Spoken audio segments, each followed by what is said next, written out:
Ladies and gentlemen, it's time for...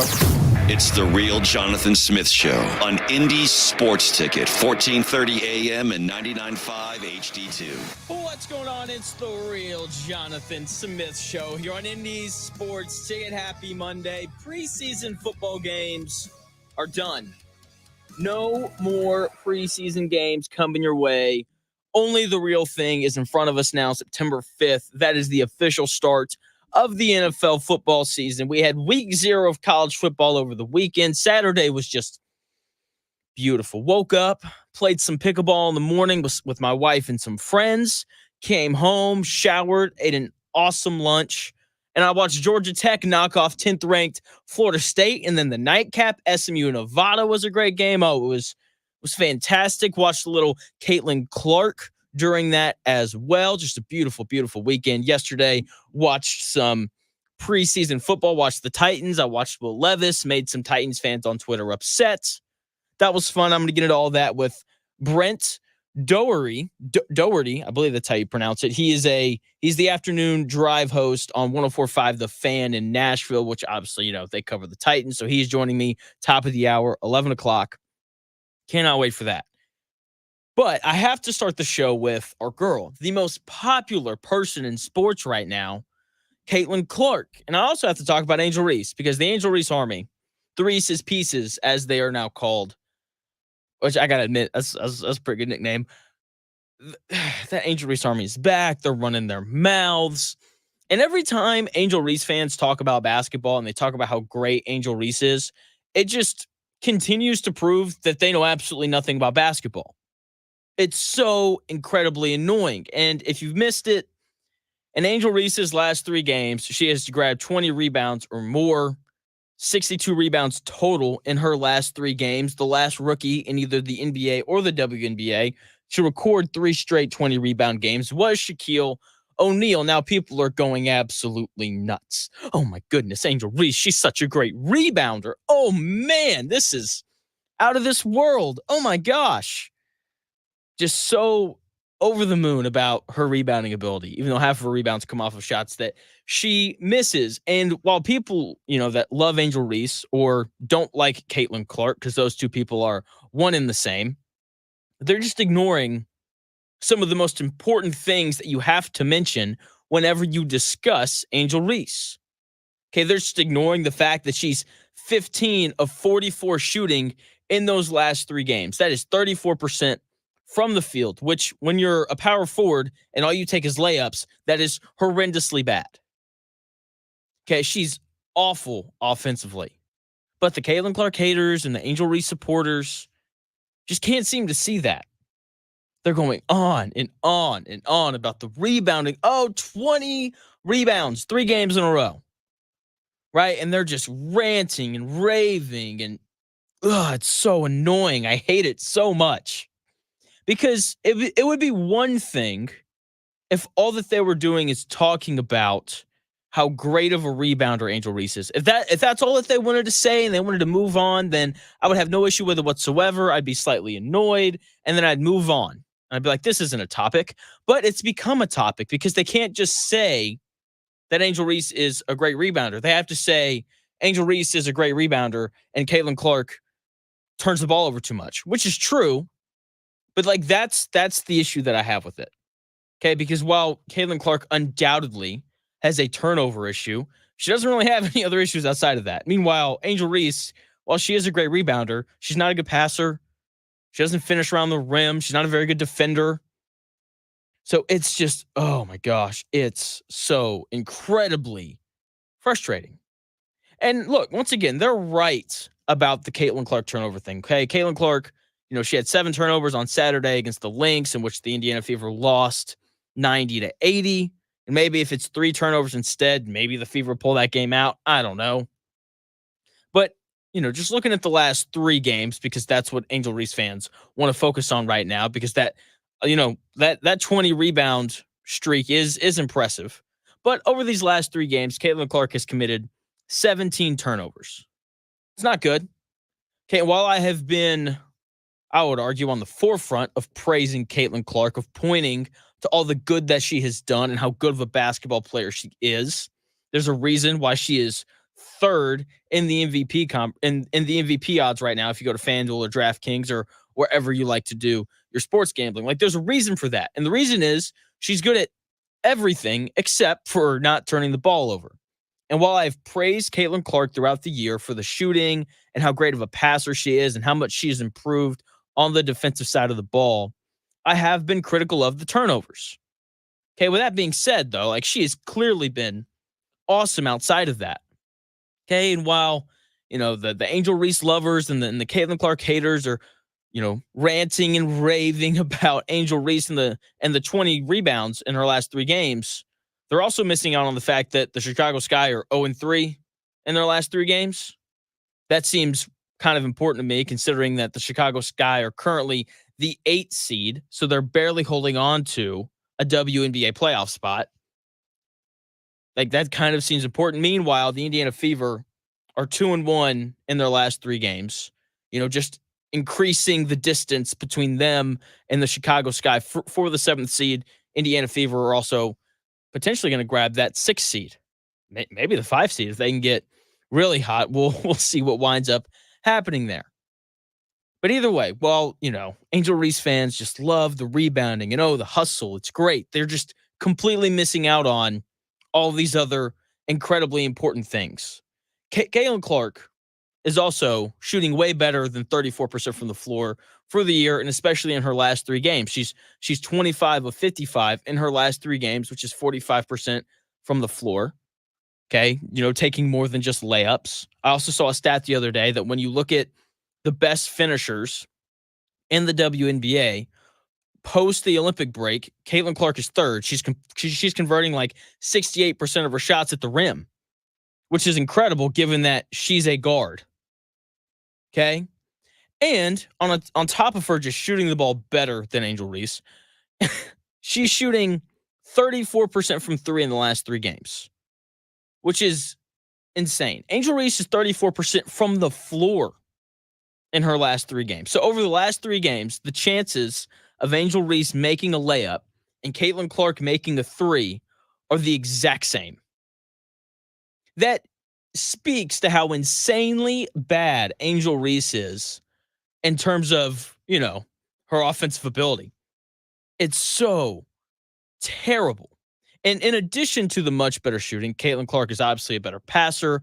I don't think either one is a very good defender. Like, Caitlin Clark is so clearly the better player.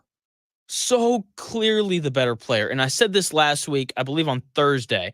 I don't remember. I have terrible memory. I never know when anything happens, right? Unless it's like a random sports stat, then I can give it to you pretty quickly.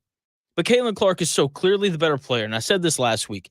She should be the unanimous rookie of the year. She should be the first unanimous rookie of the year in the WNBA that we've seen since Aaliyah Boston last year. But that won't happen. And it's going to frustrate me and upset me. Like she's such a heavy favorite to win Rookie of the Year in the WNBA that certain gambling sites won't allow its users to bet on the award anymore. Like, she is far and away the favorite. She is far and away the best rookie in this year's WNBA class. Far and away. It's not close. And I hate when people say that, because when people say something like, and it's not close, that's usually not true. Usually it kind of is. But like, this is one of the rare exceptions where it's true. Caitlin Clark is miles ahead of everyone else in this rookie class. Okay? And it's so frustrating because even though she's clearly the best player, she will not be the unanimous Rookie of the Year in the WNBA. I would be stunned, absolutely stunned, if Caitlin Clark wound up being the unanimous Rookie of the Year. But for whatever reason, people associated with the WNBA, voters, writers, players, coaches, for whatever reason, there is this loathing of Caitlin Clark. For whatever reason, they don't like her. Okay, and I'm not going to get into all the political side of it. But, for whatever reason, people don't like this incredible talent, because that is what Caitlin Clark is. She is an incredible talent that has showed up in the WNBA and completely and totally revolutionized it. Okay, she has completely changed the way that people view the NBA. She has changed the way that people consume the WNBA. And it's not because she's like super hot or anything. It's because she's just an awesome basketball player. Okay, and for whatever reason, the people associated with the WNBA don't like it that this new girl has shown up and just been awesome and gravitated and brought people into the WNBA in the way that they consume it. And it drives me crazy. Something else that drove me crazy was Anthony Edwards' comment on the history of the NBA, saying that in the 80s and 90s, no one was really, skilled outside of Michael Jordan. It was a stupid thing for Anthony Edwards to say. I think everyone can agree on that, right? And in that quote, he literally admitted to not having watched them. Why you would make a comment on something you haven't even watched is absurd to me. Okay, then again, I do a sports radio show, and I only talk about the things that I watch, so maybe that's just ingrained in my system. I don't know. But so it comes out, Anthony Edwards makes this comment, no players in the 90s had skill except for Michael Jordan, yada, yada, yada. Okay, and I think that there are certain conversations that have no positive outcome. Like if you have a conversation about something or a debate about something that you leave and like nobody's mind has changed, and like this is one of them, like debating eras and generations in the NBA just has no positive outcome.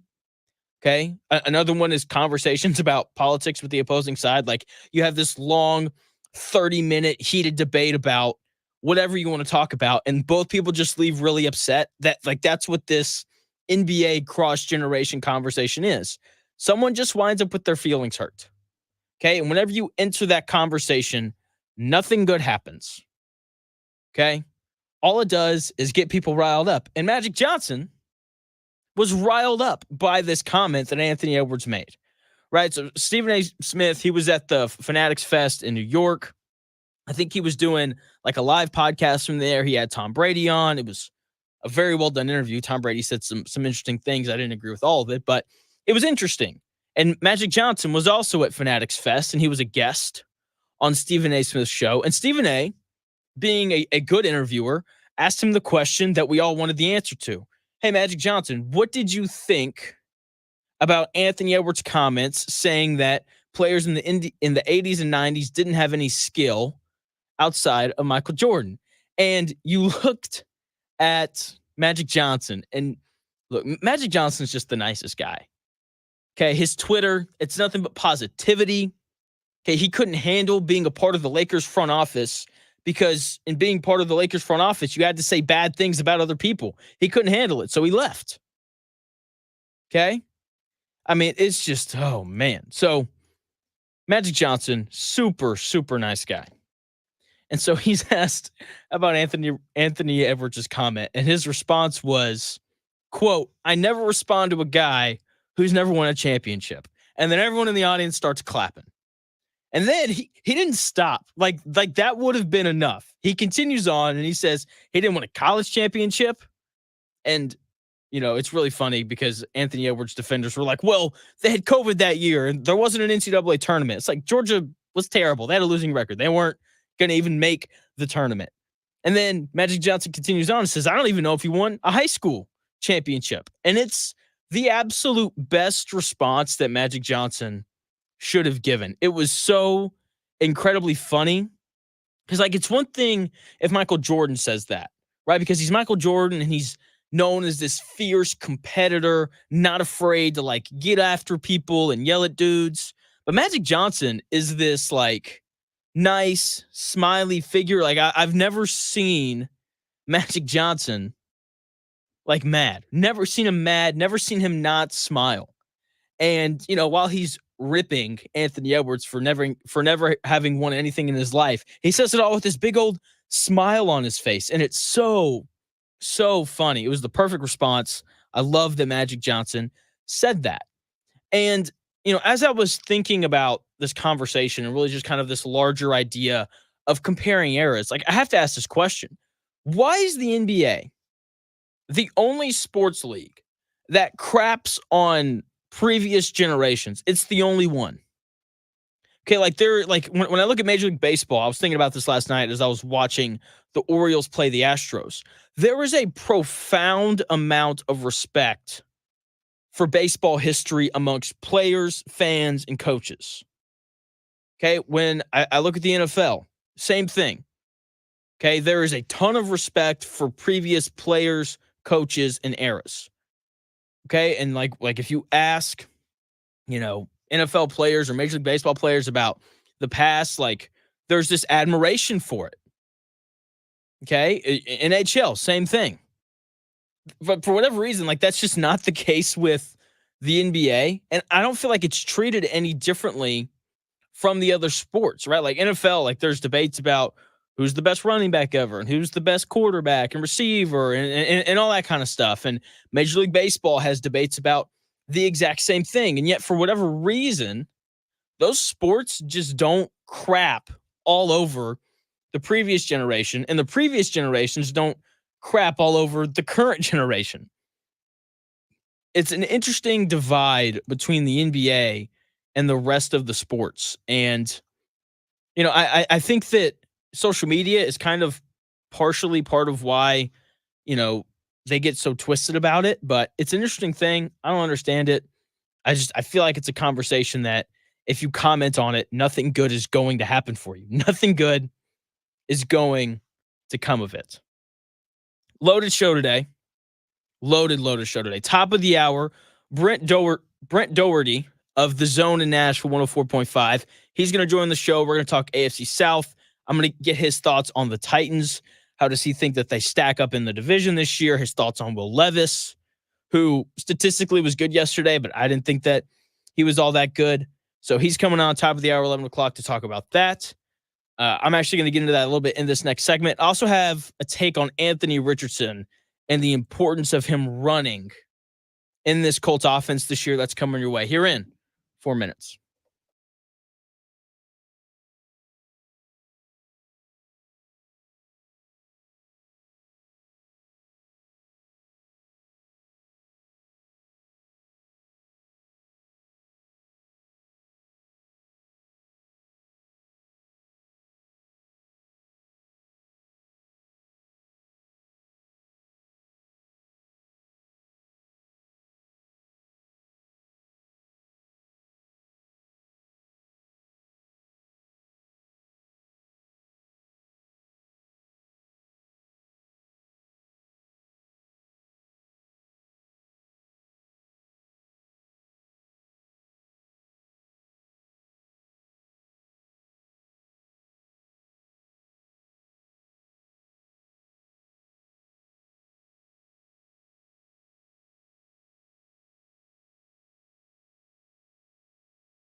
The best takes, stories, and entertainment. It's the Real Jonathan Smith Show on Indy Sports Ticket, 1430 AM and 99.5 HD2. The Real Jonathan Smith Show here on Indy's Sports Ticket, top of the hour. Brent Dougherty of The Zone in Nashville is set to join me. We're going to talk a little Titans, a little Colts, the AFC South as a whole. Top of the hour, 11 o'clock. That is set to happen. Anthony Richardson. I need to make a list of the things of the people that I think about the most. Number one, my wife. Number two might be Anthony Richardson. Okay. I have just so many thoughts on him because he's obviously someone that I talk about a lot on this show. And he is the most important piece to this Colts puzzle this year in terms of whether or not they're a good team, or they're a playoff team, or they're a top 5 pick in the NFL draft team. Okay, it really kind of lands squarely on his shoulders because outside of the draft, the Colts haven't really done much to improve their roster. There is this, unsaid bet on Anthony Richardson being good. And if he's good, then this Colts team's going to make the playoffs, maybe win the division. But if he's bad, they'll miss the playoffs again, and we'll see what happens to Chris Ballard. Okay, and I couldn't stop thinking this weekend about Shane Steichen's comments on Anthony Richardson from earlier in the season. Okay, and they asked him, how much are you going to let him run? And he was like, I don't know, would you tell Steph Curry to stop shooting threes? And so, his point being that something that makes Anthony Richardson unique, something that makes Anthony Richardson a viable NFL quarterback is his ability to run the ball. And this is true. Okay, part of why the Colts drafted him was because he could run. And so, I don't know, if that's why you draft a guy, then you should probably let him do that. Okay, and this has been a hot button topic all offseason. How much do you run Anthony Richardson? How little do you run him? Are there certain spots where you don't run him? All that kind of stuff. And I understand that there are some Colts fans out there that don't like the idea of Anthony Richardson running because of the lengthy injury history, right? Concussion last year, messed up his shoulder the year before, only played 6 games in high school, which, means he got hurt. Okay. And it's totally understandable if your entire goal is just to keep Anthony Richardson healthy. But Anthony Richardson being healthy doesn't automatically convert to the Colts winning 10 games. If Anthony Richardson is healthy, but he doesn't run, then the Colts aren't going to be very good. Okay, the Colts aren't going to win games if Anthony Richardson is purely a pocket passer. 23 starts in his life from high school to today. Okay, the guy hasn't played a ton of football. He doesn't have a ton of practice reading defenses live during games. And because of that, there are going to be mistakes in him throwing the football. And I think that the hope from the Colts franchise, from Shane Steichen, and from the fans is that even though there are going to be mistakes made in terms of Anthony Richardson's ability to throw the ball, if he can run the ball well enough, then he can make up for some of those mistakes. Okay, and based off of the small sample size that we saw during the preseason and from the small sample size that we saw last year of him playing in the NFL, he has clearly improved as a passer from last year. Okay, I thought that he looked much better, much more under control in the, very finite amount of, preseason pass attempts that we saw from him compared to the 84 passing attempts that we saw from him last year. But even though he's improved, he's not going to be good enough to be, Patrick Mahomes and just hang out in the pocket for 4 quarters and win a game for the Colts. He's not going to be that guy this early in his career. So because of that, the Colts have to utilize his ability to run the football to maximize their chances of winning football games. And so I spent time this weekend trying to figure out, what's the magic number? How many times do I want to see Anthony Richardson tuck it and run? And I think that the answer to that is somewhere between 8 to 12 carries a game. If Anthony Richardson has 8 to 12 carries a game, I think that is the sweet spot for the Colts to be successful. Okay, 20 to 25 passing attempts from Anthony Richardson with 8 to 12 rushing attempts. That feels right. Okay, I think that is the right number of passing attempts and rushing attempts for this Colts offense to be successful. Because if Anthony Richardson, an inexperienced player to say the least, if he's dropping back and he's throwing the ball around 30 to 35 times a game, then the Colts are screwed. If you look at the box score after the game and Anthony Richardson is throwing the ball 30 to 35 times, that means that the Colts probably lost. That's probably what it means, because I don't think that that's the vision that Shane Steichen has for this offense this early in Anthony Richardson's career when he's just raw as a passer.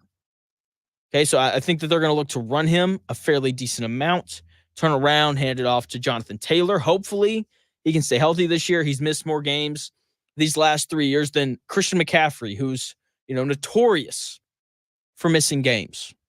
Okay, so it's imperative that Anthony Richardson has success in running the ball this year, and it's even more important that Shane Steichen allows him to run the ball, because he's just simply not a good enough passer yet.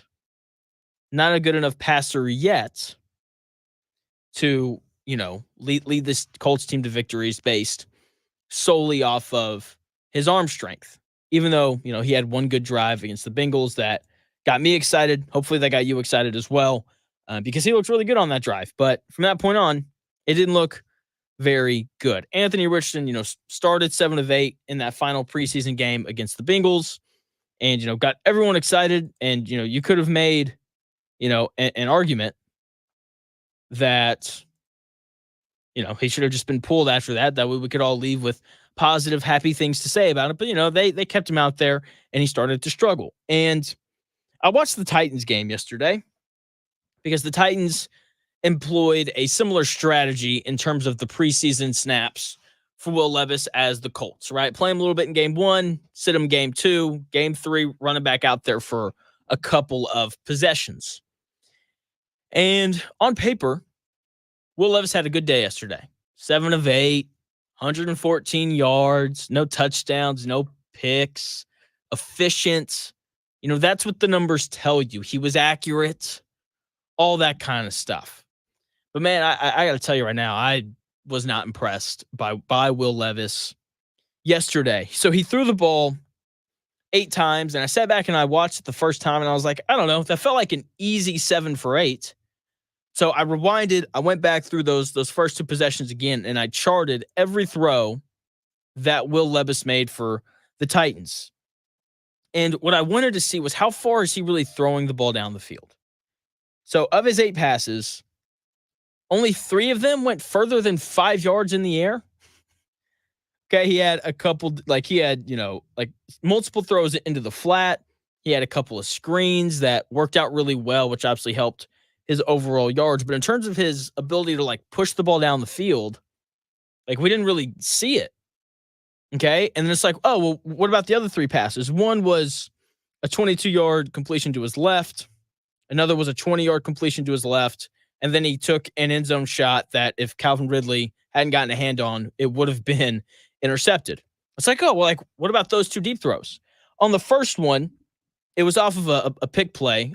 Titans wide receiver Treylon Burks came across and just crushed the cornerback defending Tyler Boyd. So the dude's wide open. There's no one within 10 yards of Tyler Boyd when Will Levis makes the throw. I saw it. I was I am pretty sure I could make that throw. And then the second one, a defensive back fell down and Calvin Ridley was wide open. I was just I think I could have made that throw as well. And so I got on Twitter and I just saw all these people celebrating and going crazy about Will Levis and how great he looks. And so, I had to air my opinion out a little bit. Titans fans didn't like it, but that's okay, right? They're very similar to Colts fans in terms of, you're allowed to be excited about your quarterback. I get it, but all I'm saying is I'm watching without unbiased eyes. And while he was successful and all those things, I think that the biggest thing when I watch NFL quarterbacks and I watch, in terms of whether or not I think they're going to be good is how tight are the windows that they're throwing in? Are they pushing the ball down the field into tight windows? And not saying the Will Levis can't do that. I'm just saying why are Titans fans going to go riled up about something that was easy yesterday. Like the best quarterbacks in the NFL, Josh Allen, Patrick Mahomes, Joe Burrow, Justin Herbert, they throw the ball, Lamar Jackson, they throw the ball into these tight windows, right? Because that's what the best quarterbacks do. Because when there's 2 minutes and 12 seconds left in the fourth quarter and you're down by 4 and you need a touchdown, you're going to have to be able to push the ball down the field into tight windows. And once again, I'm not saying that Will Levis isn't capable of doing that. I'm just saying that he didn't do it yesterday. Okay, like in all honesty, watching them play the Saints, I thought Spencer Rattler had a more impressive day than Will Levis because he actually threw the ball into these tight windows. And Spencer Rattler, man, made some incredibly impressive throws. Okay, so I don't know, man. Like I'm seeing all these people hop on this Will Levis hype train and people seem excited about him. I'm reading articles on him. Like if Anthony Richardson and the Colts are the most slept on team in the NFL, Will Levis and the Titans are like right behind him. Okay. And I know that Will Levis's numbers through the preseason look better than Anthony Richardson's. He was like 13 of 15 with like a touchdown and all that kind of stuff. But when I look at the Titans and I look at the Colts, because I think everyone is in a pretty firm spot on how they feel about the Texans and the Jaguars. Like we kind of know what those teams and what those quarterbacks and what those coaches are.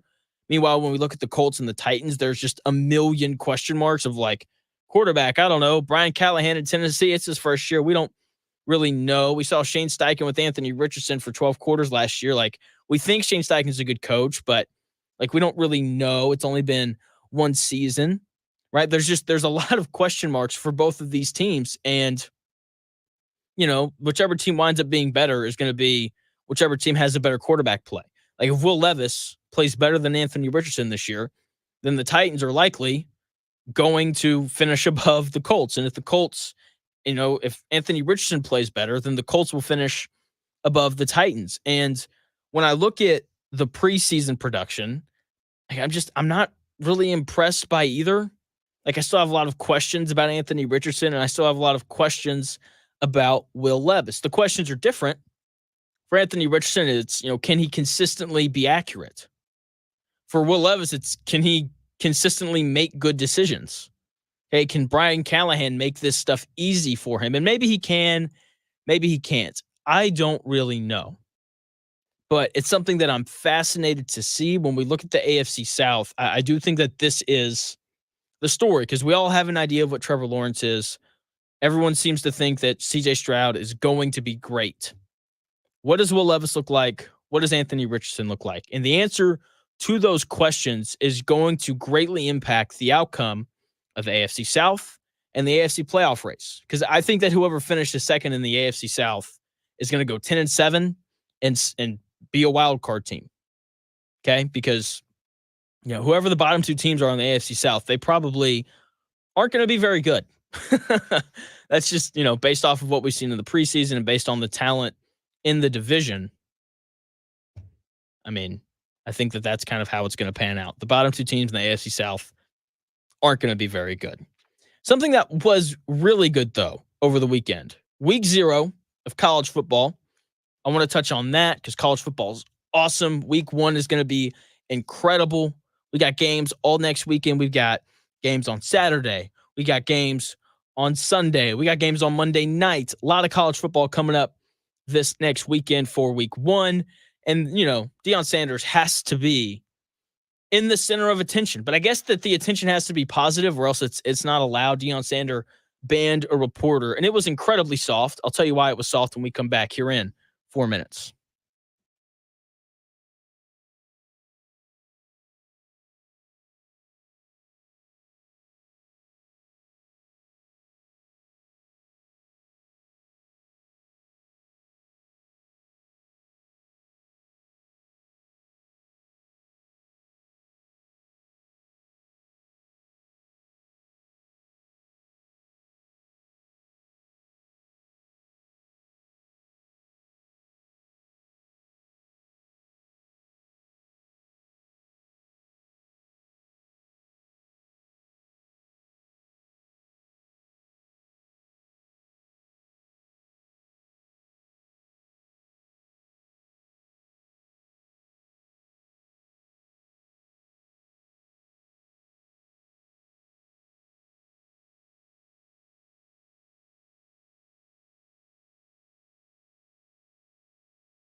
Unadulterated sports talk with unfiltered takes. It's the real Jonathan Smith Show on Indy Sports Ticket, 1430 AM and 99.5 HD2. The real Jonathan Smith Show here on Indy's Sports Ticket. 20 minutes out. Brent Dougherty of The Zone in Nashville. He is set to join me, talk a little Titans, talk a little Colts, talk a little bit of AFC South. Can't wait. Will Levis, Anthony Richardson, all the hot button topics when it comes to the Titans and the Colts will be covered when Brent joins me here in about 20 minutes, top of the hour, 11 o'clock. Now, man, I don't really know where to go with this topic. I'll be honest. Deion Sanders has banned a reporter from asking him questions. And I got to be honest, I think that it is incredibly soft. Seriously. Like, you can't, you're a football coach. As soon as you sign up for the job, you are signing up to be scrutinized. Like, seriously, it's part of the job. Maybe that's not fair. Maybe that's wrong. But every college football coach in the country, every NFL coach in the country, every college basketball coach in the country, every single one of them, when they sign the dotted line to be paid a whole bunch of money, they are agreeing to coaching the team, but also dealing with the media. It is part of being a coach. Okay? And banning someone from asking you questions because you don't like what they're saying to you or what they're saying about you is incredibly soft. Okay? The Indiana Fever did the same thing with Doyle, but the difference was Doyle was being weird and creepy. This reporter wasn't being weird and creepy towards Colorado. He isn't. And of course, Deion Sanders was asked, hey man, why did you ban this guy? What did he do? And Deion responded, the reporter's name, by the way, is Sean Keeler. Okay. And the reason why Deion banned Sean Keeler from asking him questions and the rest of the team questions is because of what Deion called, quote, personal attacks. And when I heard that, I was like, okay, what are those personal attacks? Is he threatening you? Is he threatening your family? Like what is happening? What are we deeming as these, quote, personal attacks? And whoever interviewed Deion Sanders on this, I love them so much because they asked the question. They asked, hey, can we get some specific examples of how Sean Keeler personally attacked you and the program? And here were the, quote, personal attacks on Deion Sanders. Apparently, Sean Keeler said that Deion Sanders was a false prophet. He called him Deposition Deion. He called him Planet Prime. He called him the Bruce Lee of BS, the Deion Kool-Aid, and he called the program a circus. I'm sorry, but that is not egregious enough to warrant banning someone from asking you questions. Okay? It'd be one thing if he said something legitimately personal to Deion Sanders, but he didn't. This is just simple sports writing. This is, hey, I don't agree with how you're running the program. I don't agree. And because I write a column, I am going to voice my opinion. Okay, this is the world that we live in now. Nick Saban had to deal with this at Alabama. Okay, he went 6-6 in his first season with the Crimson Tide. And I bet that there were columnists and reporters and national media people and local media people ripping Nick Saban for it. Okay, but Nick Saban didn't ban anybody from asking him questions. Kirby Smart, even though he's been wildly successful at Georgia, he hasn't banned anyone from asking him questions, even though I'm sure there are people out there that don't like some of the things that he does. Okay, Mike Norvell at Florida State just got upset by Georgia Tech. And I'm sure that there are all sorts of negative pieces out there about Mike Norvell and Florida State and what he did with the transfer portal. I'm sure that there's a ton of negative stuff out there about it. But you know what Florida State hasn't done? You know what Mike Norvell hasn't done? You know what he's not going to do? Tell these people that said mean things about him that they can no longer ask him questions. Okay, it is simply part of the job. When you sign up to be a head coach, when you sign up to be, like, if you're Deion Sanders, okay, because, like, we can say whatever we want, but Deion Sanders has brought some of this on himself, okay, because he has talked a big game, okay, they go out, they beat TCU, people act like Colorado won the Super Bowl. TCU ended up not being very good last year. Neither did Colorado. They went 4-8, and they go out and they beat the national champion runner-ups. And Deion Sanders puffing his chest out like, yeah, I can coach. My son Shadur is awesome, and he is. He's a pretty good quarterback. And he starts running his mouth, and then they go 4-8. They get beat by 100 by Oregon. And all of a sudden now, like, it's not okay for people to say mean things about you. Seriously, like, how about this? Okay, I talked about this last week when I talked about the little scuffle between the Indiana Fever and the Seattle Storm. If you don't want people to say mean and negative things about you, then go win. Right, Deion? Like Deion was supposed to be the savior of this Colorado program. Go be the savior. And, Sean Keeler then can't say anything bad about you. Go win games. Go 7-5. Make a bowl game. Because when was the last time Colorado made a bowl game? I couldn't even tell you. Go do something that hasn't been done at Colorado in a long time. And then you won't have to worry about people speaking negatively about you anymore. Okay? Sean Keeler didn't personally attack Deion Sanders.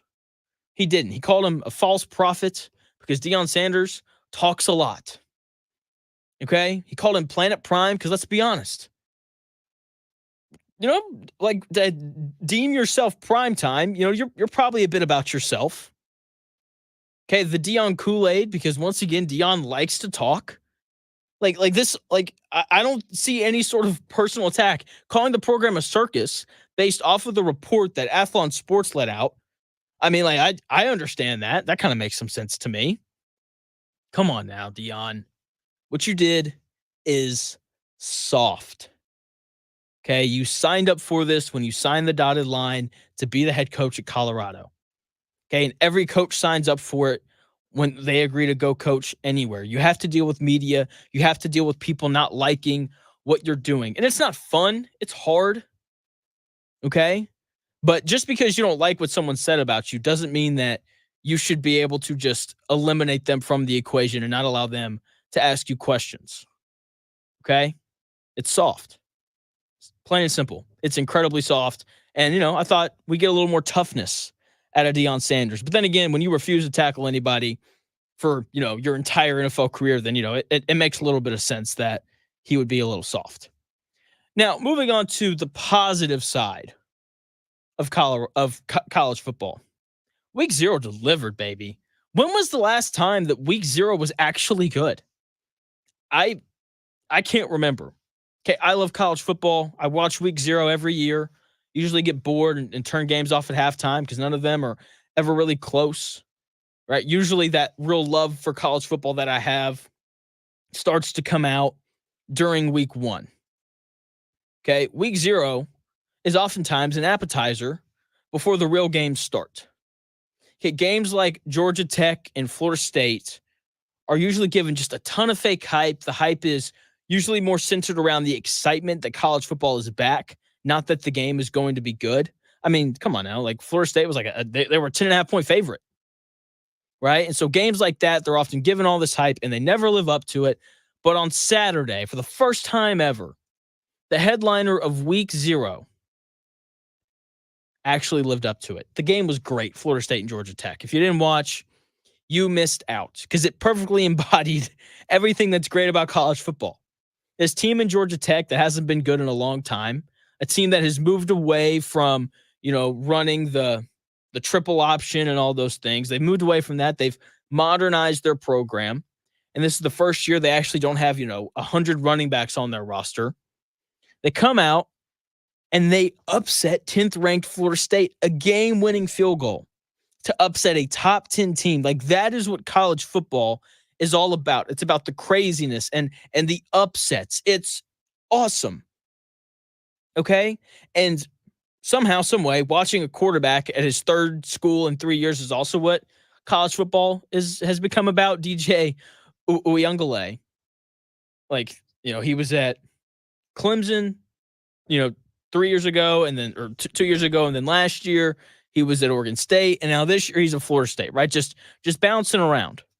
Okay, and I have this theory that I'm slowly developing. It's not entirely done quite yet, but if you have a player that's transferred more than twice, like I don't think that I would want them on my team. I would just kind of assume that they aren't very good, because if they're constantly bouncing around, then that means that they've got some sort of attitude problem or culture buy-in problem, or they just aren't very good.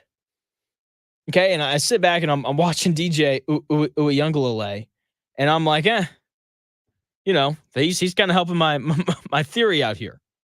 Right, so there was that. He just couldn't throw the ball very well, and then Florida State got pushed around up front. And I love that Georgia Tech upset Florida State on Saturday, but when it happened, I had this big smile on my face, and it was great. My wife was like, "Man, you're really happy that football's back," and I was like, "I am, because it's the best time of the year. It's great."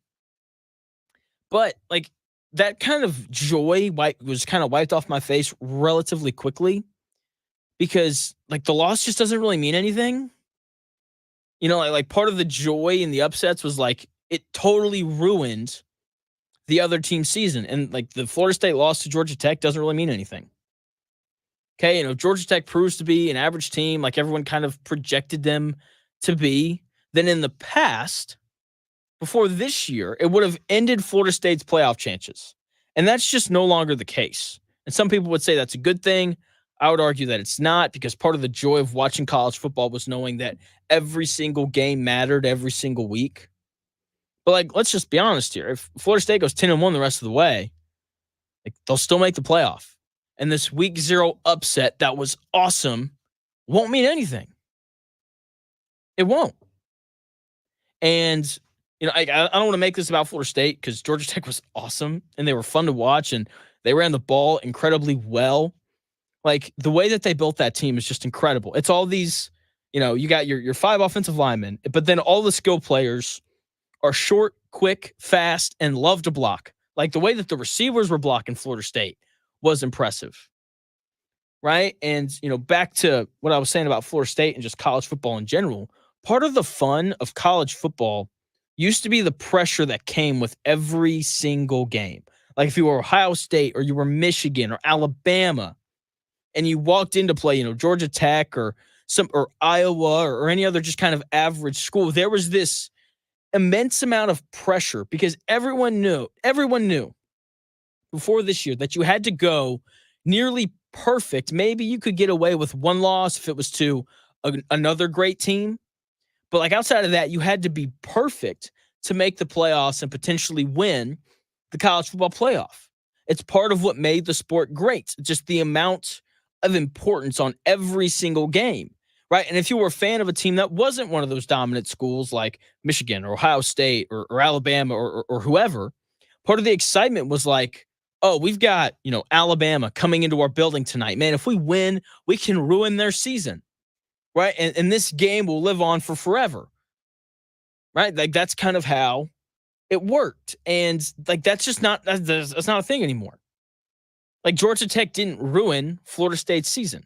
Florida State could still finish second in the ACC, go 10-1 down the stretch. They still have room for error. They could lose another game and still make the college football playoff. And the game was great on Saturday, but if that happens, then it won't mean anything.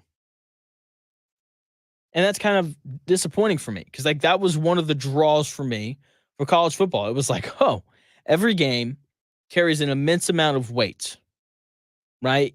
One bad call, one missed throw, and your season was not over, but your chances of winning a national title went away. And it was perfect for college football. So perfect for college football, because let's be honest, the 4 best teams, crap. The 2 best teams are head and shoulders better than everybody else.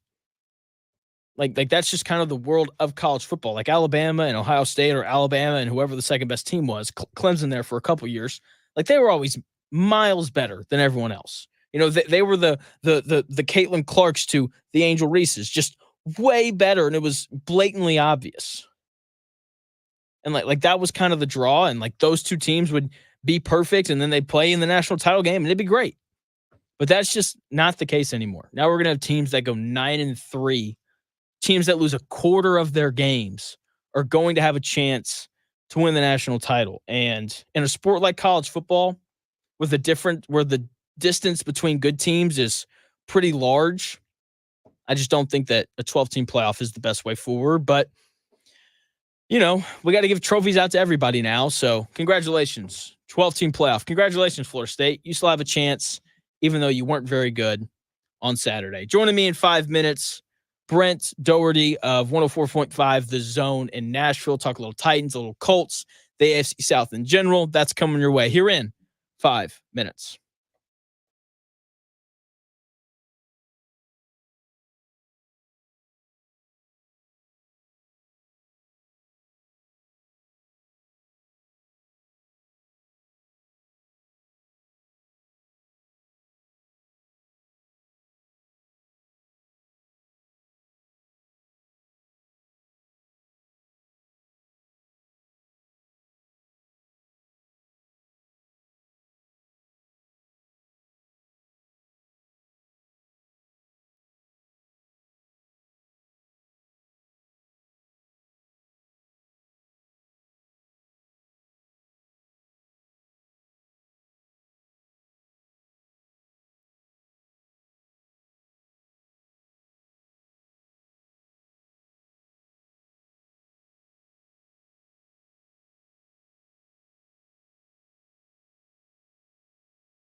Ladies and gentlemen, it's time for...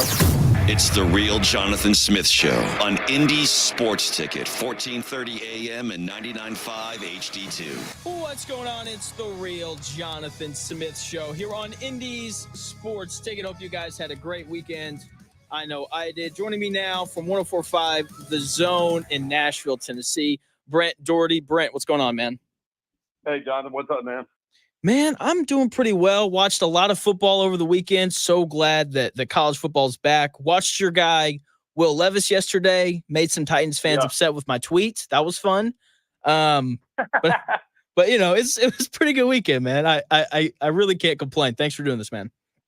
No problem. I've spent all morning just kind of going through, obviously SEC stuff from down here and just kind of going through my notes, and I'm just so happy to be writing down SEC things and Titans things, and the preseason's over, thank goodness, and we can move forward.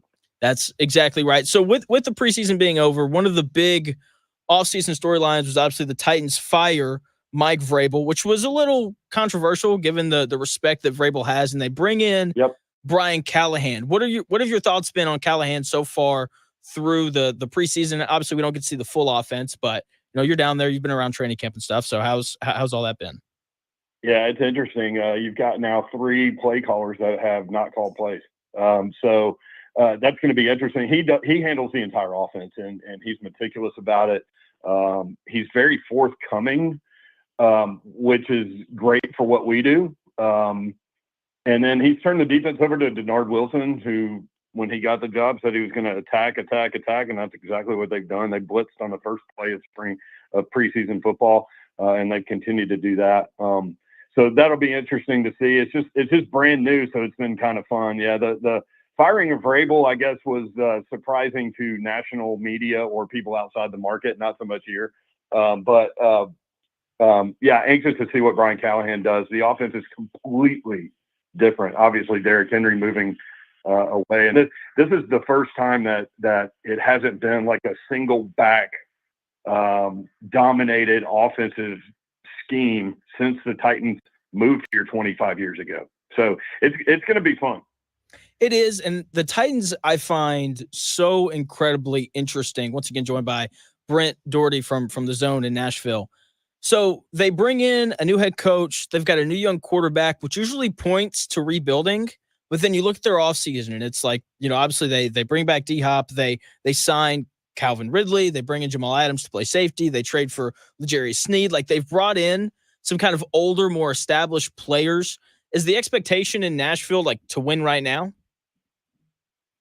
That's hard to say. I think when you look at this football team, I think from a starting 22 perspective, they're better than most people think outside the market. But they have no depth, Jonathan. And you can't go through a 17-game season without injuries, right? And D-Hop's already on the shelf and may not play in the opener. They have no depth at all. So if they get a rash of injuries, my guess is they'll fall apart. But when you look at the starting 22 and you look at the weapons that Will Levis has to work with going into, and we had him in studio for an hour, so it was interesting to kind of pick his brain. His senior year at Kentucky, his numbers went down. The story there is he was injured, was told to stop playing. He wouldn't. And so he tried to play through those injuries. I think that explains some of it. He lost his OC, Liam Cohen, who's now with the Tampa Bay Buccaneers. I think that affected him too. And then you go into a rookie season where you don't get most of the reps during the offseason, right? And then you're thrown out there as a rookie with literally the worst offensive line I've ever seen in my life. And so pre-snap, he knows that he's about to get freaking chalk outlined in the backfield, but he still stood in there and delivered the football. So, I think it's easy to look at 58.4% passing for his rookie season and think he can't do it and won't do it. But if you dig a little deeper, I think that the arm strength is there. I think listening to Brian Callahan and talking to people in the franchise, they're really focusing on him being able to take down dump downs. And Callahan even said, if you take the dump downs properly, you go from 58 to 68%. And so I think that part of it will be interesting. At running back, they've got Tony Pollard and Tyjae Spears, both of which can line up outside as wide receivers. That is really rare to find in running backs in the NFL, and they've got two of them. So I'm excited to see what this passing offense looks like. But the weapons with DeAndre Hopkins, Calvin Ridley, Tyler Boyd, Traylon Burks, Nick Westbrook-Akine. They've got a rookie from Tulane that has really flashed, Jaquan Jackson. So I'm anxious to see all of it, but specifically that Brian Callahan offense. Traylon Burks, go Hogs. Anyway, so hey, dude, he's gonna surprise people. I'm telling you. I am telling you right now. If he can stay healthy, that dude's gonna have a year. I grew up in Murfreesboro, 30 minutes south of Nashville, listen to the Zone on my way into school every day. So this is kind of cool for me.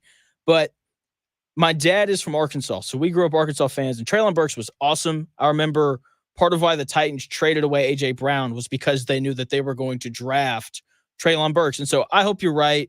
I hope he's awesome just because, obviously I'm pulling for the Razorbacks that are in the league. But so based off of everything you just said there about Will Levis, once again, I'm joined by Brent Dougherty from the Zone in Nashville. It seems like you've got some decently high expectations for Will Levis. Is that fair to say? I do. Now we just got back from Circa Sportsbook. They paid us to come down there. It was a tough gig, but we did it. Anyway, their NFL futures number for him is 3,300 yards, which I thought was the easiest winning bet to go over that. But then you start thinking about injuries and things like that, and obviously he got knocked out last season. So the key for Tennessee, I think, offensively, outside of what we just talked about with Brian Callahan and that passing game and that multi-level thing that he's got going, is the offensive line. They've been so bad the last couple of years, and quarterback can stay healthy. So they bring in Bill Callahan, who we call offensive line Jesus. Don Davenport, my co-host, I was talking about how good a coach he was, and best offensive line coach in the NFL. And she said, "Well, he's not Jesus." I said, "He is offensive line Jesus." So we call him OLJ. So J.C. Latham at left tackle, obviously first round pick. Peter Skoronski at left guard, obviously first round pick. Cushenberry was the best option at center this offseason. They get him.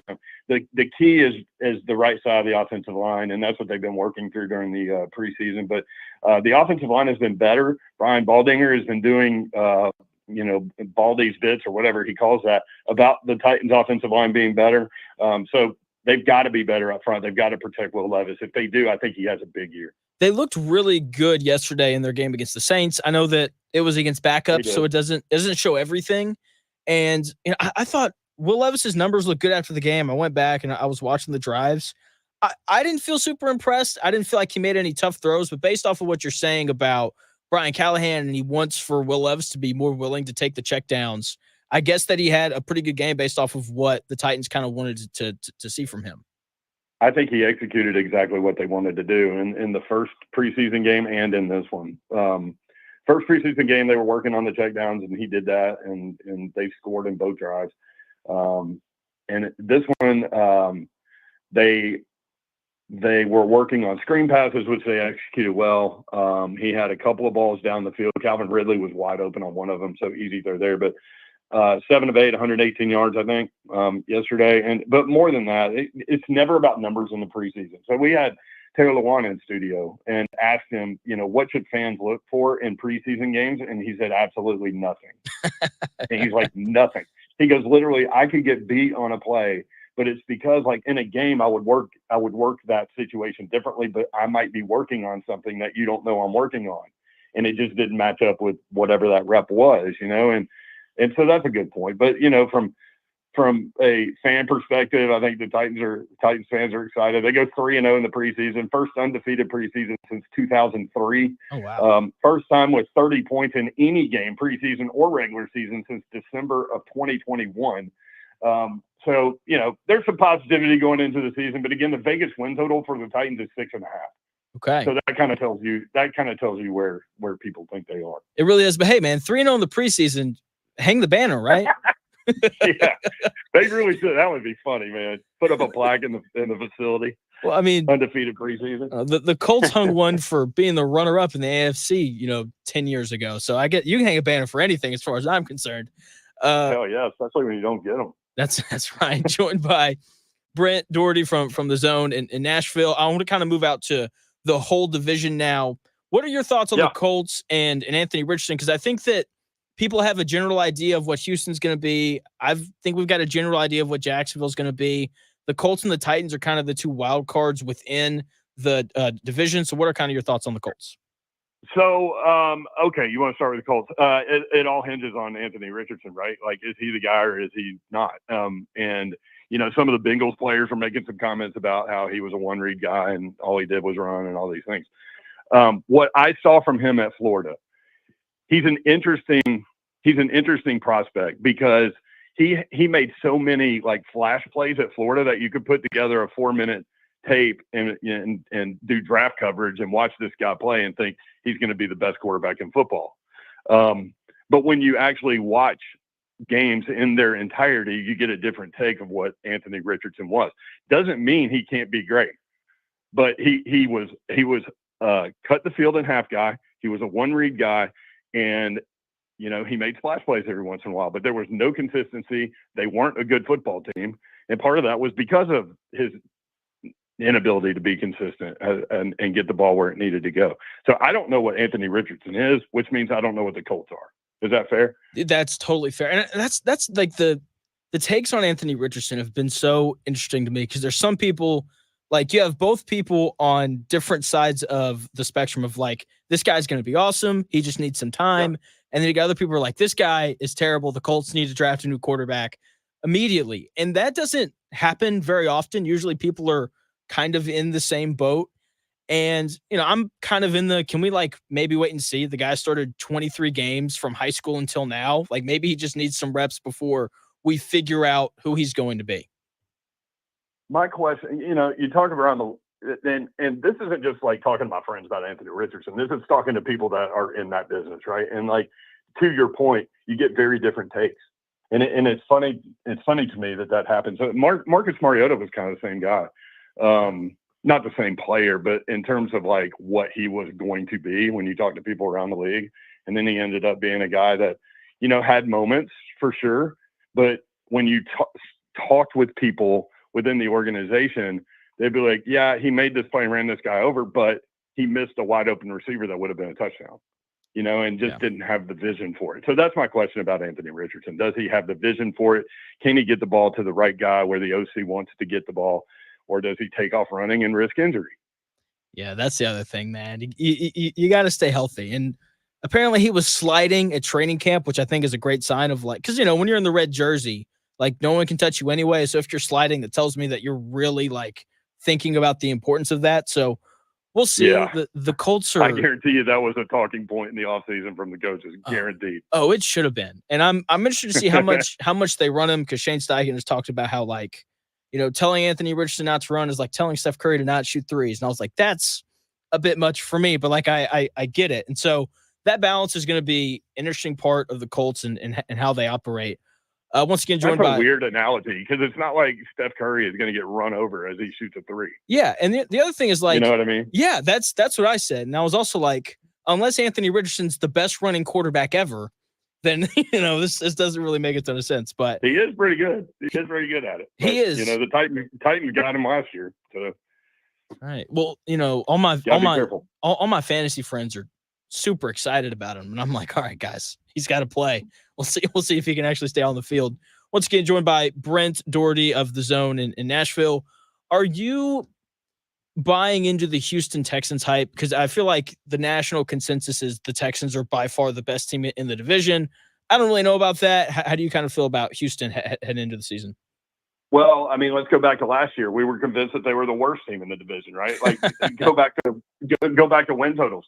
Their over/under win total going into the season was 4.5, and then C.J. Stroud absolutely explodes, and that kind of came from nowhere because, like, again, talking to draft people and NFL guys, like, coming out of Ohio State, that was the most scripted offense ever, and so you have questions: can he read defenses and things like that? Well, we found out, yeah, he's pretty damn good.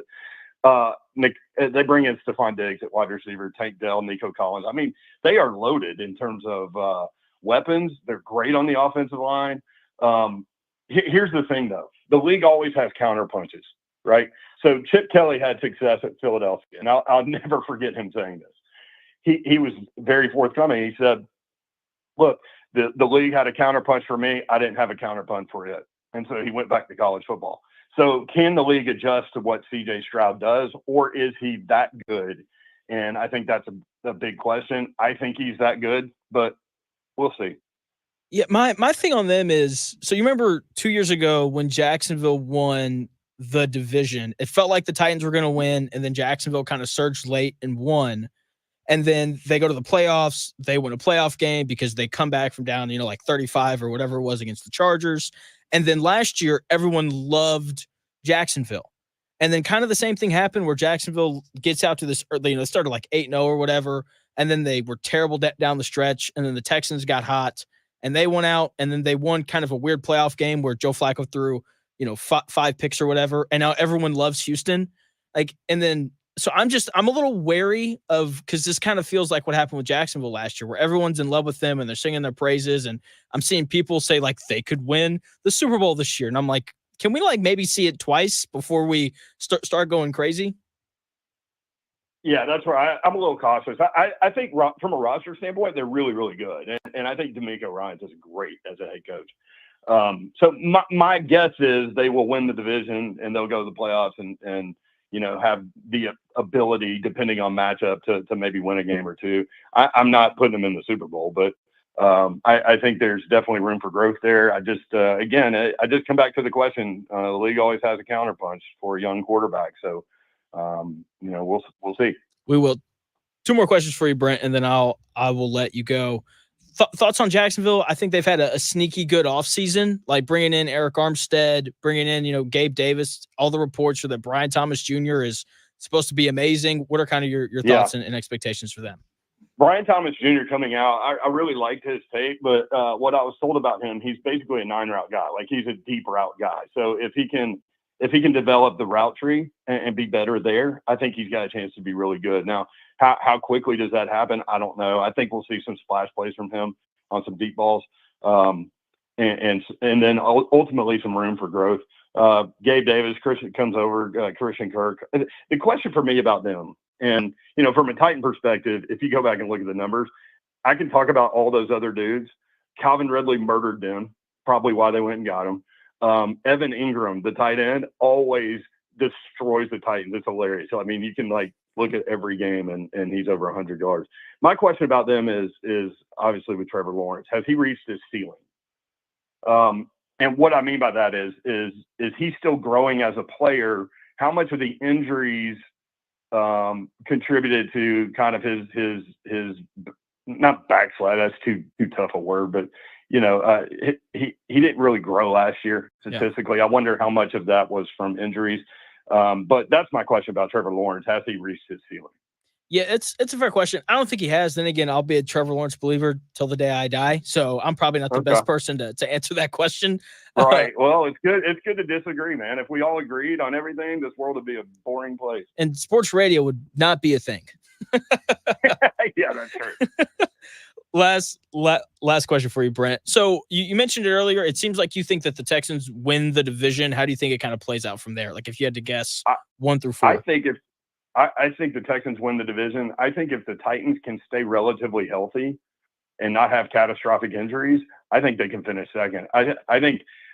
I'm not a believer in Jacksonville. I would probably go Indianapolis third. Again, big questions with Anthony Richardson, but yeah.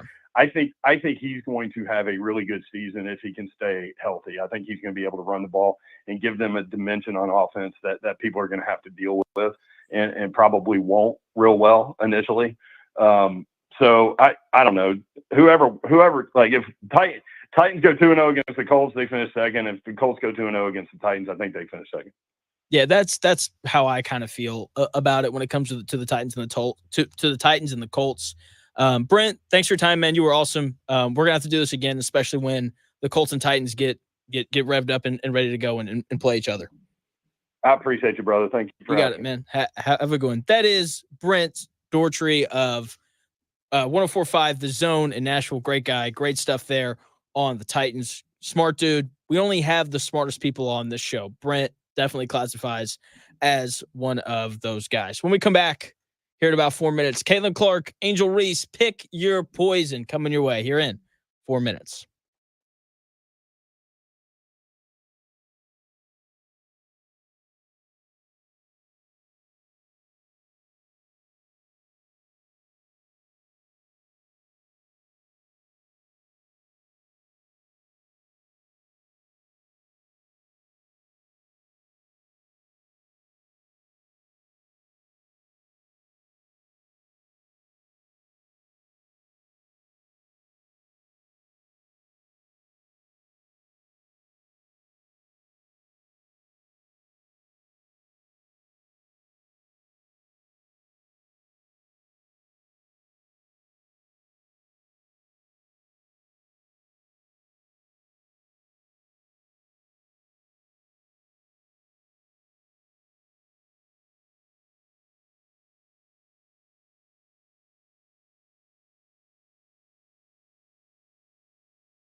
Texting privacy policy and terms and conditions posted at textplan.us. Texting enrolls for recurring automated text marketing messages. Message and data rates may apply. Reply stop, opt out. If you're using Viagra or Cialis or have thought about using them, listen up. Zeldy is introducing Zeldy Hardy's, new 2-in-1 dissolving tablets that get you ready for action in 15 minutes and keep you ready for up to 48 hours. They contain sildenafil and tadalafil, the active ingredients in Viagra and Cialis, but cost 90% less than those brand names. You heard me right. Using both active ingredients and this quick dissolving mechanism allows sildenafil to work in around 15 minutes, and the tadalafil keeps you ready for up to 48 hours. It's powerful results that cost around 90% less. Text REACT to 200-300 to get started. With Zelty, enjoy fast, free, discreet shipping without the hassle of any awkward, time-wasting visits to the doctor's office. We make access as seamless as possible so you can focus on your life and your love life. Get your free medical review.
More winners, more often. It's the Real Jonathan Smith Show on Indy's Sports Ticket, 1430 AM and 99.5 HD2. The Real Jonathan Smith Show here on Indy's Sports Ticket. Hope you guys are having a nice Monday.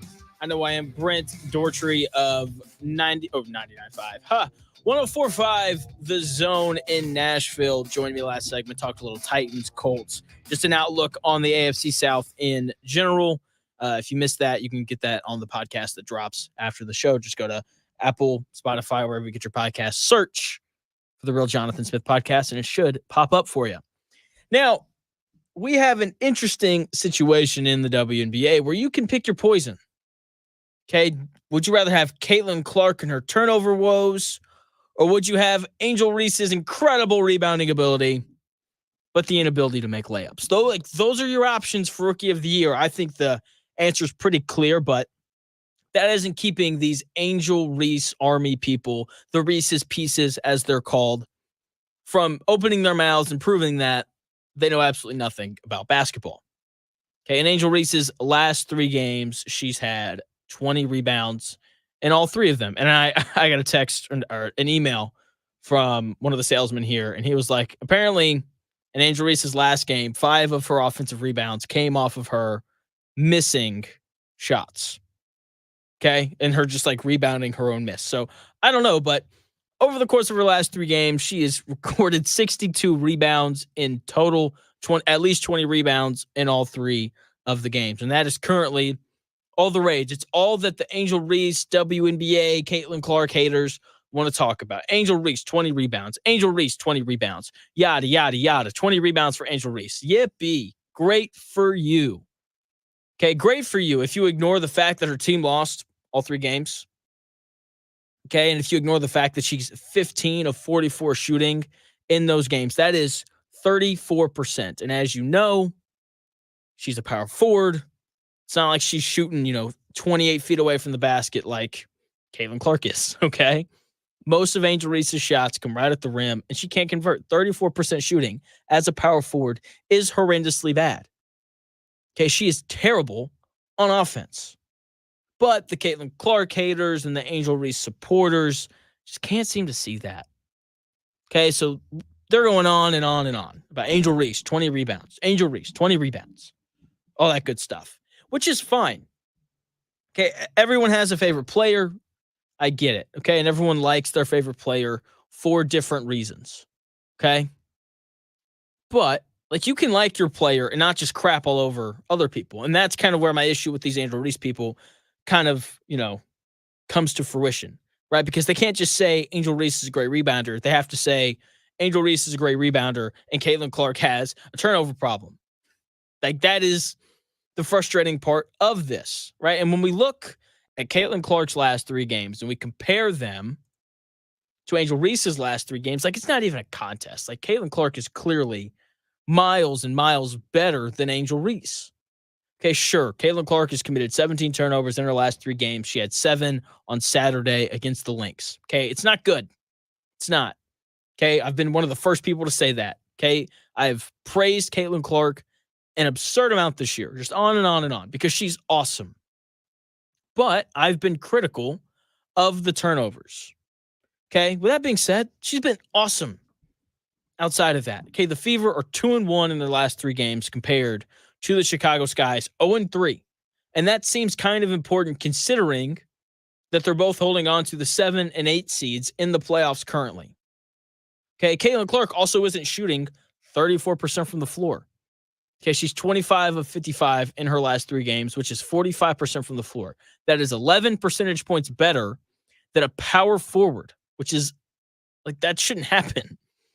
Okay, Caitlin Clark is shooting 34% from 3 in her last 3 games, which means that the chances of Angel Reese making a layup and Caitlin Clark making a 3-point shot are the exact same. That doesn't make sense. It speaks to how insanely bad Angel Reese is on the offensive side of the floor. Okay, and in addition to the much better shooting and scoring ability that Caitlin Clark has shown, Caitlin Clark's a better passer. And I gotta be honest, I don't think either one is a great defender necessarily.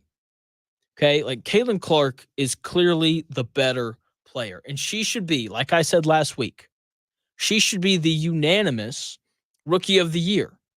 Okay, this isn't a contest anymore.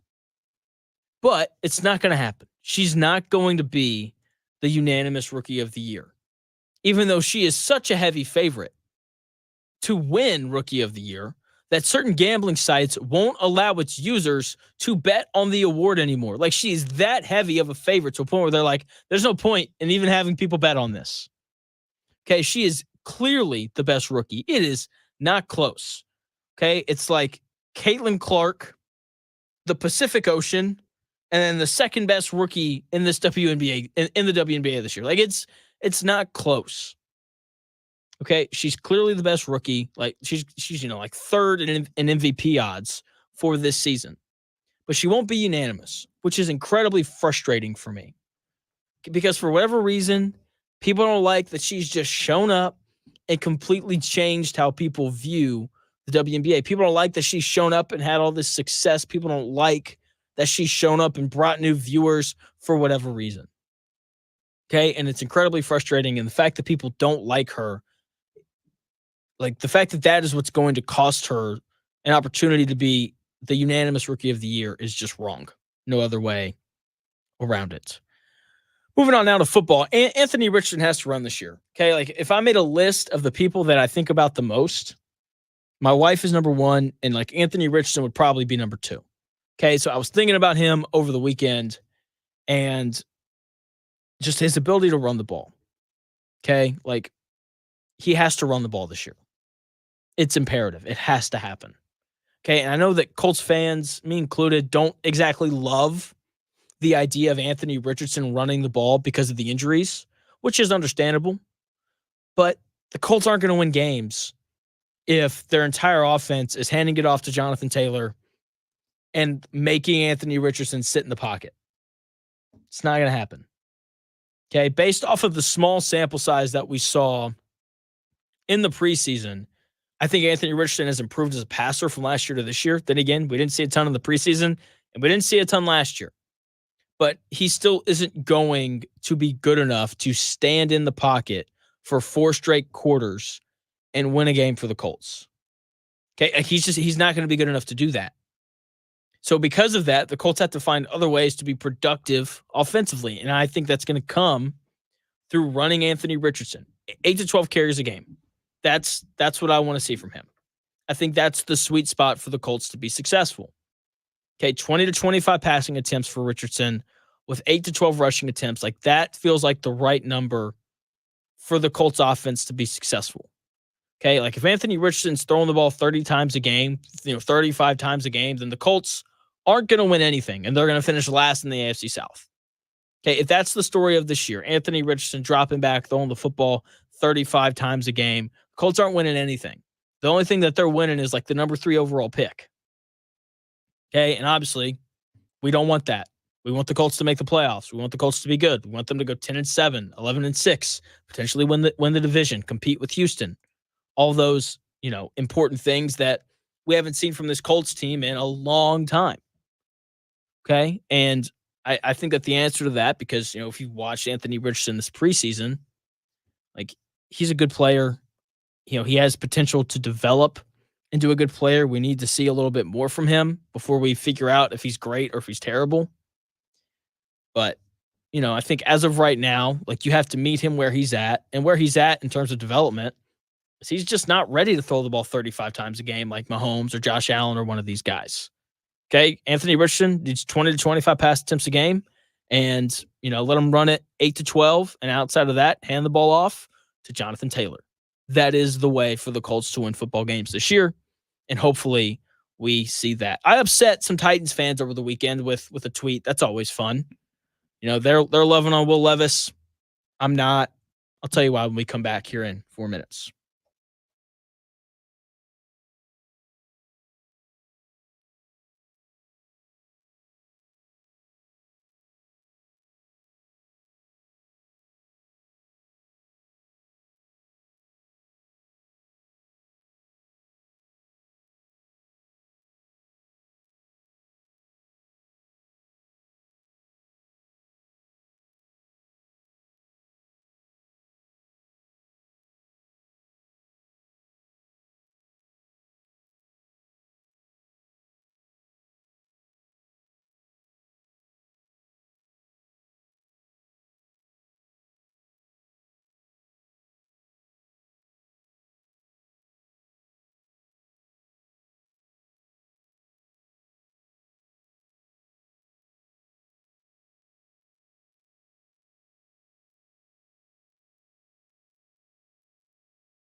Often imitated, never duplicated. It's the real Jonathan Smith Show on Indy Sports Tickets, 1430 AM and 99.5 HD2. The real Jonathan Smith Show here on Indy Sports Ticket. Hope you guys are having a nice Monday. I had a nice weekend. Watched a lot of football.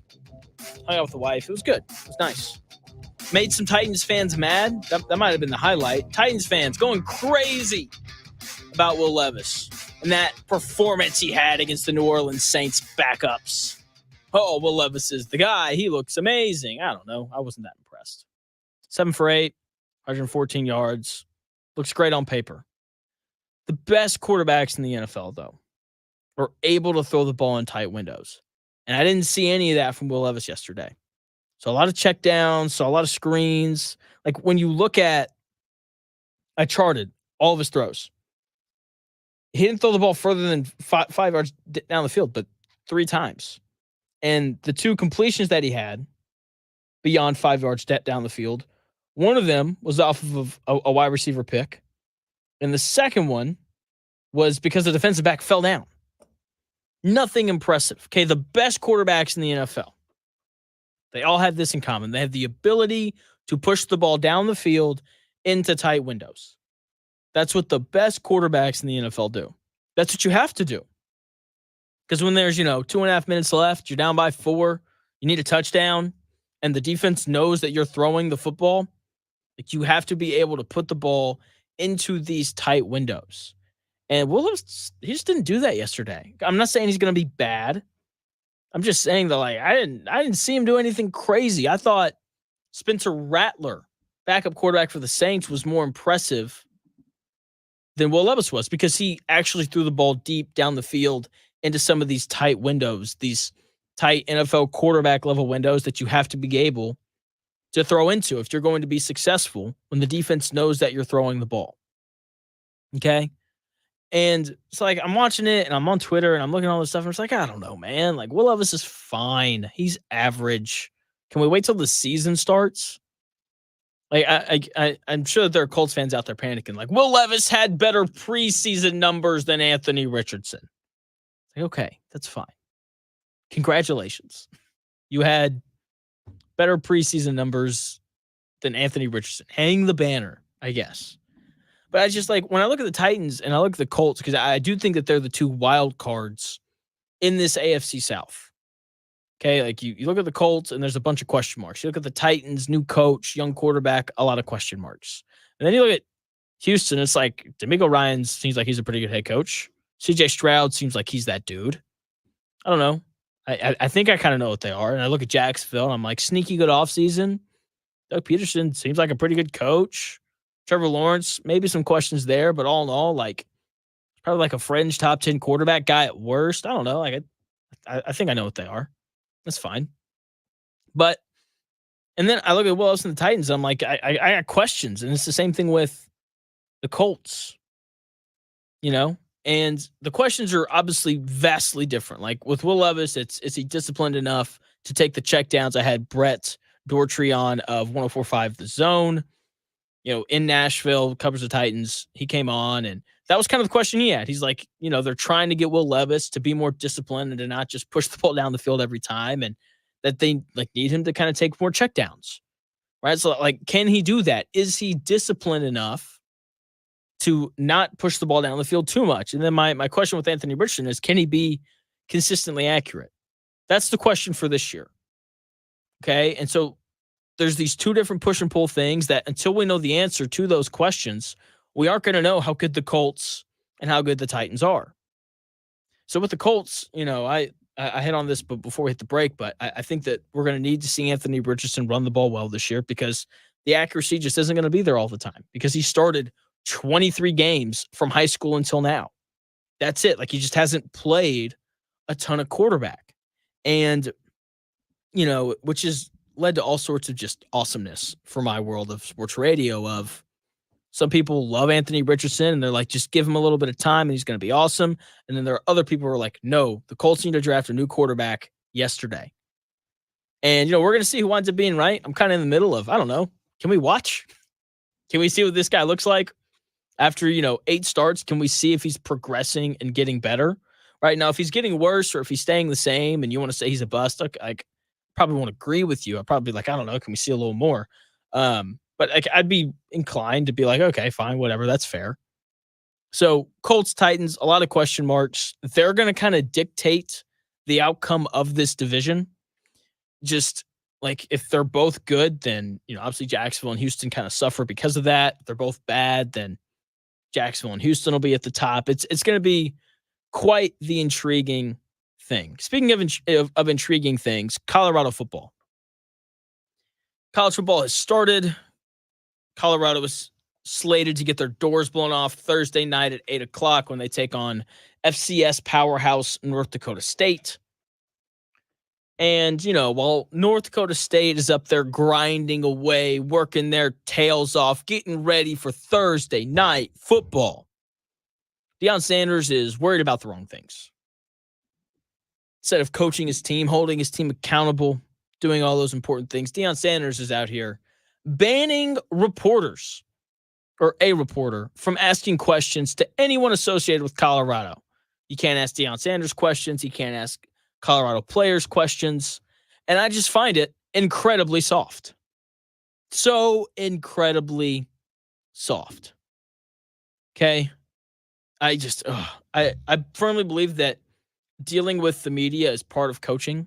When you sign the dotted line to be paid a lot of money and to coach, you are also agreeing that dealing with the media is part of it. And I know what you're saying. Doyle got banned. Doyle was not allowed to cover the Indiana Fever. Yeah, because he was weird and made things uncomfortable.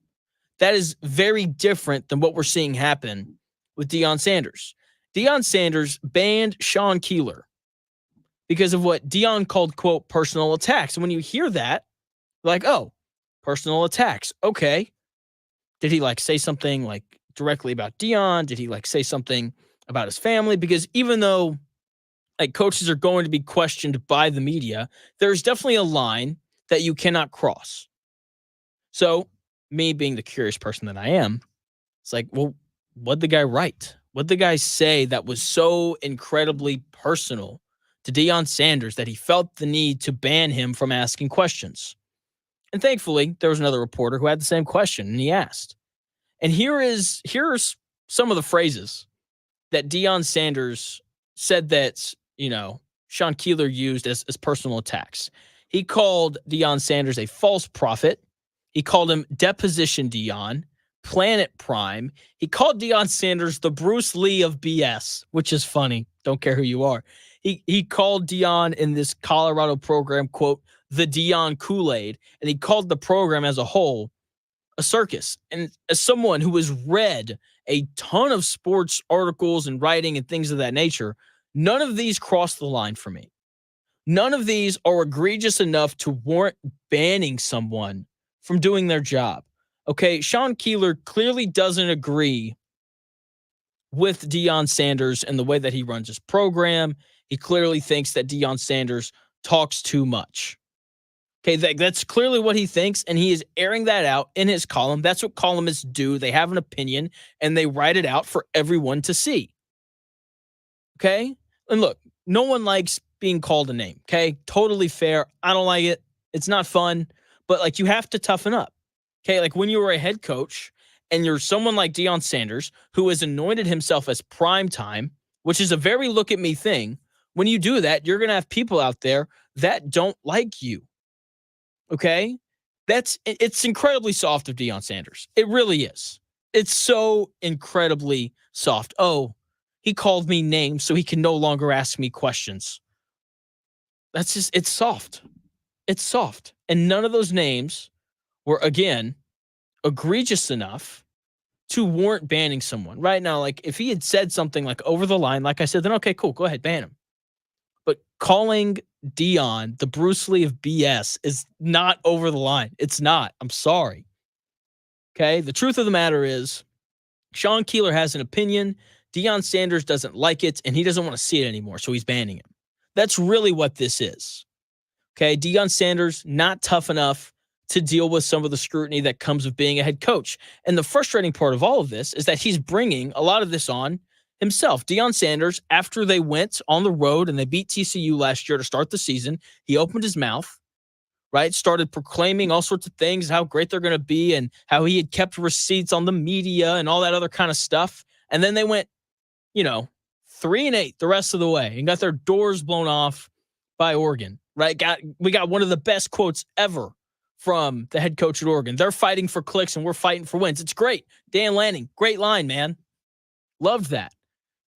Okay. And so Deion Sanders, after winning their first game against TCU, opened his mouth. They got crushed the rest of the way.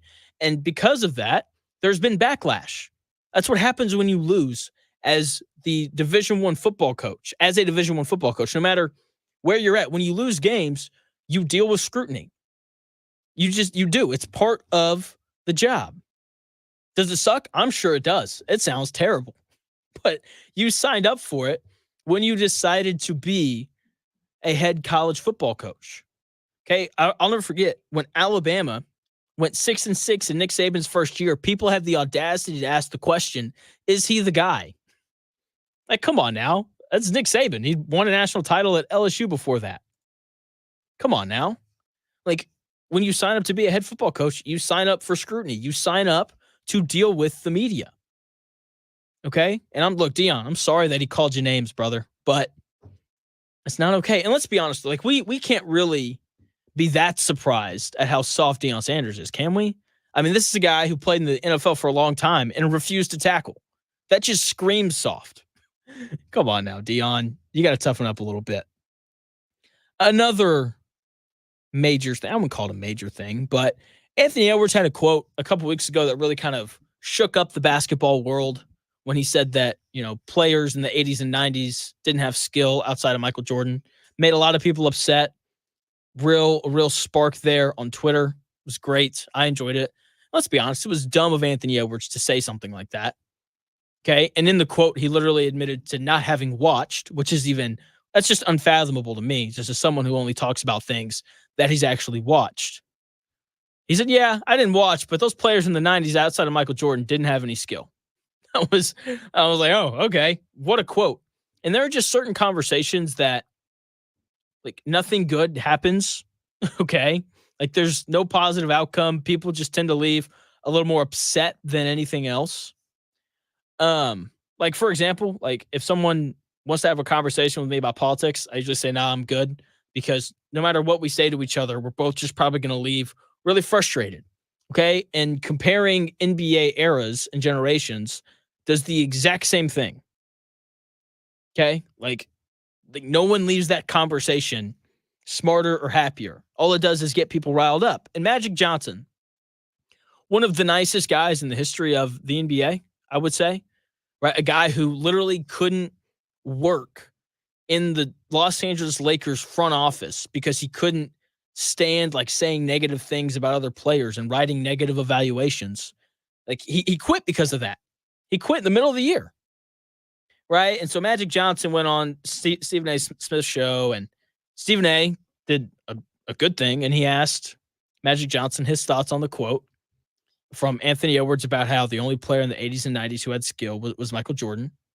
And Magic Johnson's response was perfect. Here's what Magic Johnson said, quote, I never respond to a guy who's never won a championship. He didn't win a college championship. I don't even know if he won a high school championship. It's a perfect response. It's the best. Okay, it's the best response that Magic Johnson could have given. Okay, and people love Anthony Richardson, Anthony Edwards. Okay, they think that he's the next face of the league and all that kind of stuff. I don't know about all that. Jokic is still there. Luka's still there. Victor Wembanyama seems pretty charismatic. We'll see, but people love him, and it was so just the perfect response by Magic Johnson. And I've been thinking about the original quote and Magic Johnson's response. My question is like, why is the NBA the only sport that craps on different generations? Like when you talk to Major League Baseball players, there's this profound amount of respect that baseball players have for the history of baseball. Okay, like Justin Verlander did an interview last night during the Astros and Orioles game, and he was talking about pitchers that came before him, right? Because they were asking him about, the 6-inning starter rule and all those things. And, he was like, man, like I used to really look forward to watching, Maddox and Randy Johnson go at it. And, he was, talking about the history and being very, admiring of it. And that's just like isn't the case with the NBA. We'll see the same thing in the NFL. It's a little bit less than what we see in Major League Baseball, but there is still this undoubted respect that NFL players and coaches have for the past. And the NBA couldn't care less, man. They're like, all those guys that came before me now, bro, they were terrible. I don't know why. It's an interesting thing, and it's not like the debates around the NFL and the MLB are much different. Like we still have who's the best at this in the history of baseball, or who's the best player at this position in football. Like we still have those debates, whereas basketball, like, just goes to another level. And I think part of it is just social media and the way that kind of impacts the way that we navigate and talk about sports, especially the NBA. It's definitely the most popular on social platforms. But hey, man, what do I know? I just thought it was an interesting thing. Why does the NBA disrespect its history, whereas the other sports don't do it at all? That's going to do it for the Real Jonathan Smith Show. Hope you guys enjoyed the show. Hope you guys have a great Monday. I'll be back on the air tomorrow, 10 to noon. Zach Hicks sent to join me at 11 o'clock to talk Colts. All those things should be a blast. Love it when Zach comes on the show. Coming your way here in 5 minutes.